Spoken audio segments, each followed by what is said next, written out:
तू हिरे माझ्या मितवा या मालिकेच्या येणाऱ्या भागामध्ये आपल्याला पाहायला मिळणार आहे. अर्णवने ईश्वरीला वाचवण्यासाठी लॉजमध्ये तिच्या गळ्यामध्ये मंगळसूत्र घालून लग्न केलेले असते. पण त्यांचे हे लग्न घरामध्ये कोणच मान्य करायला तयार नसते. त्यामुळे अर्णव आणि ईश्वरीचे लग्न विधिवत करण्याचा निर्णय घरच्यांनी घेतलेला असतो. अर्णव आणि ईश्वरीचे लग्न सगळ्यांच्या साक्षीने होत असते. अर्णव आणि ईश्वरी दोघेही लग्नासाठी मस्त तयार झालेले असतात. राकेश बाहेरून सगळं पाहत असतो.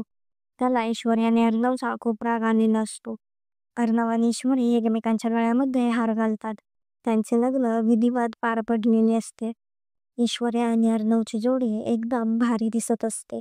राकेश अर्णव आणि ईश्वरीच्या संसारात विघ्न आणण्याचा प्रयत्न करणार असतो. ईश्वरी त्याची झालेली नसते, त्यामुळे त्याला खूप राग आलेला असतो. राकेश आता अर्णव आणि ईश्वरीच्या जीवावर उठणार असतो. त्यांना तो खूप त्रास देण्याचा प्रयत्न करणार असतो. अर्णवने अखेर ईश्वरीला राकेशच्या तावडीतून वाचवलेले असते. ईश्वरी आता अर्णवची झालेली असते. तर आता पुढे काय काय होणार आहे हे पाहणे खूपच इंटरेस्टिंग होणार आहे. असेच नवनवीन अपडेट जाणून घेण्यासाठी आपल्या चॅनलला नक्की सबस्क्राईब करा.